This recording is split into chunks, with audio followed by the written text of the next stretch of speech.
আজকের আলোচনার বিষয়বস্তু বেশ সংবেদনশীল, কিন্তু আমার মনে হয় এটা নিয়ে খোলামেলা কথা হওয়াটা খুব দরকার। একদমই তাই। আমরা আজ বিয়ের প্রথম রাতের শারীরিক সম্পর্ক নিয়ে কথা বলবো। আমাদের হাতে ডক্টর অঞ্জন বিশ্বাস কাব্যর একটি ইউটিউব ভিডিওর কিছু তথ্য আছে। হুম। আমাদের সমাজে তো প্রথম রাতেই বিড়াল মারার মতো অনেক কথা চালু আছে, যা বিষয়টাকে একটা পরীক্ষার মতো করে দেখায়। হ্যাঁ, একটা জয় করার মতো ব্যাপার আর কি। ঠিক।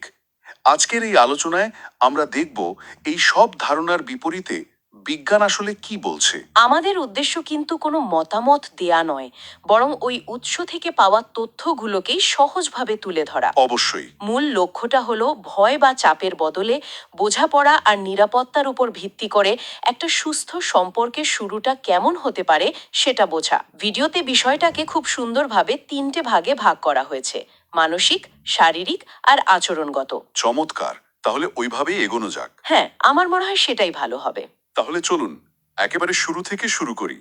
ভিডিওর শুরুতেই একটা দারুণ কথা বলা হয়েছে, যা শুনে আমি একটু থমকে গিয়েছিলাম। আচ্ছা। বলা হচ্ছে প্রথম রাতটা নাকি শরীরের চেয়েও বেশি মস্তিষ্কের পরীক্ষা। এখানে সবচেয়ে বড় সমস্যা হিসেবে বলা হয়েছে উদ্বেগ বা অ্যাংজাইটির কথা। হুম। এই ভয় জিনিসটা তো মানসিক, কিন্তু এটা শরীরকে এতটা প্রভাবিত করে কিভাবে?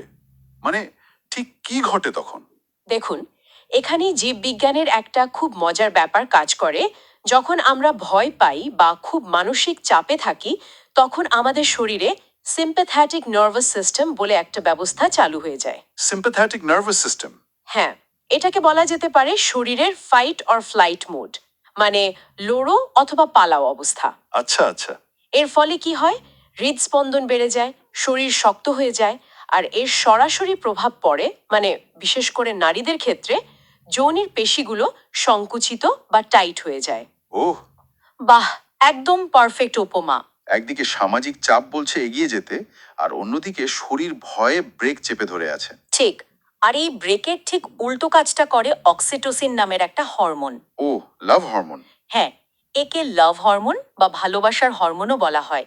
এই হরমোনটা কাজ করার প্রথম শর্তই হলো নিরাপত্তা বোধ করা। রাইট। মানসিক স্বস্তি না থাকলে, মানে নিরাপদ বোধ না করলে, মস্তিষ্কে এই হরমোন ছাড়া সংকেতই দেয় না।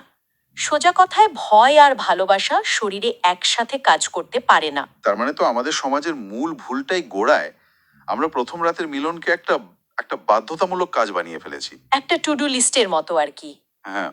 ভিডিওতে যেমন বলা হয়েছে, ওই সময়টায় গম্ভীর হয়ে থাকা বা আজ কিছু একটা করতেই হবে, এই ধরনের একটা অদৃশ্য চাপ তৈরি করা হয়। ঠিক তাই। উৎসটিতে কিন্তু জোর দিয়ে বলা হয়েছে যে প্রথম রাতের আসল উদ্দেশ্য হওয়া উচিত মানসিক বোঝাপড়া। একে অপরকে সময় দেওয়া, কথা বলা, স্বস্তি দেওয়া। হুম। সঙ্গী মানসিকভাবে প্রস্তুত কিনা সেটাই সবচেয়ে বড় প্রশ্ন। যদি সেই প্রস্তুতি না থাকে আর তার উপর জোর করে শারীরিক ঘনিষ্ঠতার চেষ্টা করা হয়, তাহলে তো সেটা একটা একটা খারাপ স্মৃতি হয়ে থেকে যাবে। শুধু তাই নয়, এটা দীর্ঘমেয়াদে একটা মানসিক দূরত্বও তৈরি করে দেয়। সম্পর্কটা শুরুই হয় একটা ট্রমা দিয়ে। হুম। এই মানসিক প্রস্তুতির বিষয়টা তো পরিষ্কার হলো, আর এটা সরাসরি শারীরিক প্রস্তুতির সাথেও জড়িত। একদম। ভিডিওতে এরপর কিছু শারীরিক বাস্তবতার কথা বলা হয়েছে, যা নিয়ে আমাদের ধারণা প্রায় নেই বললেই চলে। যেমন যোনিপথের অনৈচ্ছিক সংকোচন। Muscle spasm. হ্যাঁ। আর হাইমেন বা সতীচ্ছদ নিয়ে যে বিশাল ভুল ধারণা আছে সেই বিষয়ে।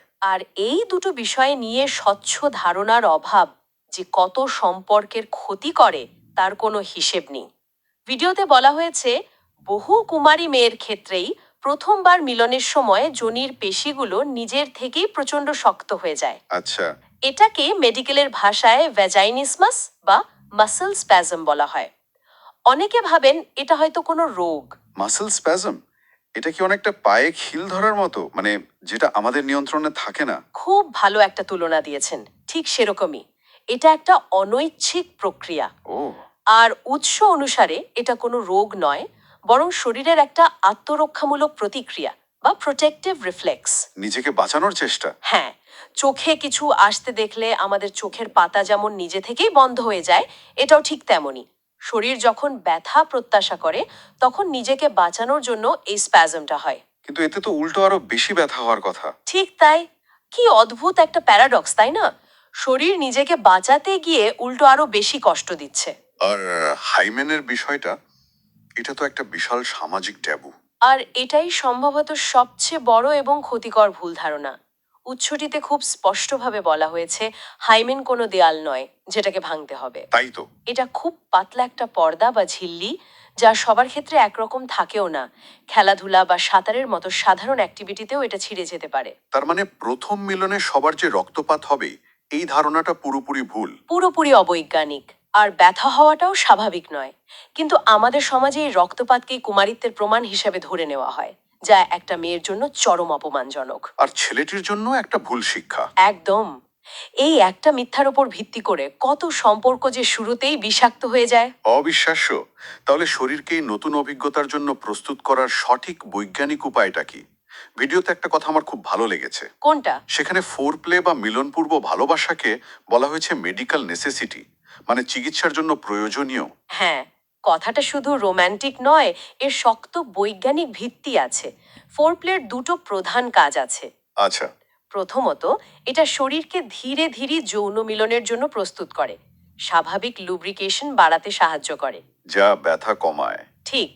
আর দ্বিতীয় এবং আরও গুরুত্বপূর্ণ কাজ হলো, এটা আমাদের ব্যথার অনুভূতি সহ্য করার ক্ষমতা বা পেন থ্রেশহোল্ড বাড়িয়ে দেয়। ও, ইন্টারেস্টিং। মানে, যে সামান্য স্পর্শে আগে অস্বস্তি হতো, ফোরপ্লের পর সেই একই স্পর্শ আনন্দদায়ক মনে হতে পারে। মস্তিষ্ক তখন বিপদ সংকেতের বদলে আনন্দ সংকেত পাঠাতে শুরু করে। তার মানে সবচেয়ে বড় ভুল হলো তাড়াহুড়ো করা, ওই যে বিড়াল মারার মানসিকতা। সেটাই আসলে সবচেয়ে অবৈজ্ঞানিক এবং ক্ষতিকর। উৎসটিতে ডাক্তার হিসেবে একটা কথা বলা হয়েছে, যা আমার মনে হয় সবার মনে রাখা উচিত। কি সেটা? ব্যথা দিয়ে শুরু হওয়া কোনো সম্পর্ক সুখের স্মৃতি তৈরি করতে পারে না। বাহ, খুব সত্যি কথা। প্রথম অভিজ্ঞতা যদি বেদনাদায়ক হয়, সেই মানসিক ক্ষতটা সারা জীবন থেকে যেতে পারে। আমরা মানসিক আর শারীরিক দিক নিয়ে কথা বললাম, এবার আলোচনার শেষ অংশে আসি। আচরণগত ভুল। হ্যাঁ, ভিডিওতে বলা হচ্ছে এই ভুলটা নাকি আগের দুটোর চেয়েও বেশি মারাত্মক হতে পারে। এখানে পারফরম্যান্স প্রেশার বা নিজের সক্ষমতা প্রমাণের চাপের কথা বলা হয়েছে। এটা তো শুধু ছেলেদের ব্যাপার নয়, তাই না? না, একদমই নয়। এই চাপটা নারী পুরুষ উভয়ের ওপরেই মারাত্মক প্রভাব ফেলে, যদিও তার প্রকাশটা ভিন্ন। আচ্ছা। পুরুষের মধ্যে একটা পুরুষত্ব প্রমাণের চাপ কাজ করে। আমি কি পারবো? যদি আমি বেশিক্ষণ না পারি, এই সামান্য চিন্তা বা উদ্বেগই কাল হয়ে দাঁড়ায়। হুম। এই মানসিক চাপ থেকে ইরেকটাইল ডিসফাংশন, মানে লিঙ্গ উত্থান না হওয়ার মতো সমস্যা দেখা দিতে পারে। আবার অনেক ক্ষেত্রে দ্রুত বীর্যপাতও হয়ে যায়। এই পারফরম্যান্স প্রেশারের বিষয়টা তো জীবনে অনেক ক্ষেত্রেই সত্যি। আপনি যখন খুব চেষ্টা করে একটা মজার জোকস বলতে যান, তখনই কোনো জোকস মাথায় আসে না। একদম ঠিক উদাহরণ। চাপটাই এখানে মূল সমস্যা। আর নারীদের ক্ষেত্রে এই ভয় বা চাপটা কিভাবে কাজ করে? নারীদের ক্ষেত্রে ভয়টা অন্যভাবে শারীরিক রূপ নেয়। তাদের ভয় থেকে ইয়োনির পেশিতে সেই স্প্যাজম হতে পারে, যা আমরা আগেই আলোচনা করেছি। আচ্ছা। আর এই স্প্যাজমের ফলে ব্যথা প্রায় 3 গুণ পর্যন্ত বেড়ে যেতে পারে। এখানে সঙ্গীর শারীরিক ভাষা বা বডি ল্যাঙ্গুয়েজ বোঝাটা খুব জরুরি। হুম। উৎসতিতে খুব সুন্দর একটা কথা বলা হয়েছে, চোখে চোখ রাখা মানেই সম্মতি নয়। সঙ্গীর শরীর কি শিথিল নাকি শক্ত হয়ে আছে, এই অমৌখিক সংকেতগুলোই আসল কথা বলে দেয়। ভিডিওতে আফটার কেয়ার বা শারীরিক সম্পর্কের পরবর্তী সময়ের আচরণের উপরেও খুব জোর দেওয়া হয়েছে। হ্যাঁ, এটা খুব গুরুত্বপূর্ণ। একটা খুব সাধারণ কিন্তু মারাত্মক ভুলের কথা বলা হয়েছে। অনেক পুরুষই নাকি বীর্যপাতের পর সঙ্গে সঙ্গে ওয়াশরুমে চলে যান। এটাকে কেন এতটা ক্ষতিকর বলা হচ্ছে? কারণ শারীরিক মিলন শুধু একটা কাজ নয়, এটা একটা মানসিক সংযোগ স্থাপনের প্রক্রিয়া। বিষয়টা ছোট মনে হলেও এর মনস্তাত্ত্বিক প্রভাব অনেক। তাই তো। এই ছোট ছোট আচরণ মস্তিষ্কে সেই অক্সিটোসিন হরমোনকে আরো দীর্ঘস্থায়ী হতে সাহায্য করে। এতে একটা গভীর মানসিক বন্ধন তৈরি হয়। একদম। আর এই আফটার কেয়ার ভবিষ্যতের ঘনিষ্ঠতাকে অনেক সহজ আর সুন্দর করে তোলে। এটা অনেকটা একটা সুন্দর অনুষ্ঠানের পর মিষ্টিমুখ করার মতো, যা পুরো অভিজ্ঞতাটাকে সম্পূর্ণ করে। বাহ!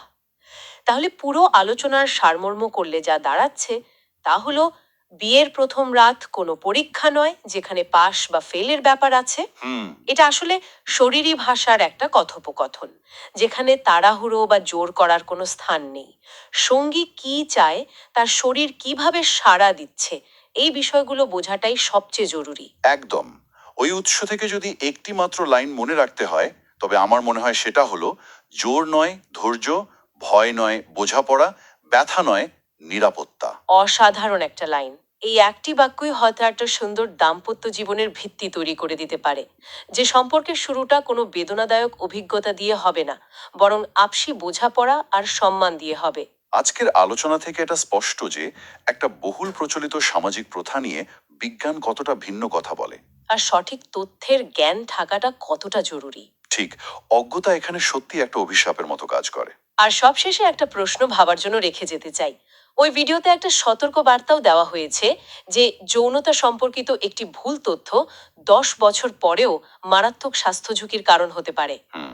তাহলে প্রশ্নটা হলো, শারীরিক সম্পর্কের মতো একটা স্বাভাবিক এবং জীবনের গুরুত্বপূর্ণ বিষয় নিয়ে সঠিক তথ্যের আদান প্রদান আমাদের পরিবার বা সমাজে কতটা হয়? আর এই তথ্যের অভাবে আমরা অজান্তেই কতগুলো সম্পর্কের মাঝে দীর্ঘমেয়াদী মানসিক ক্ষত তৈরি করে চলেছি।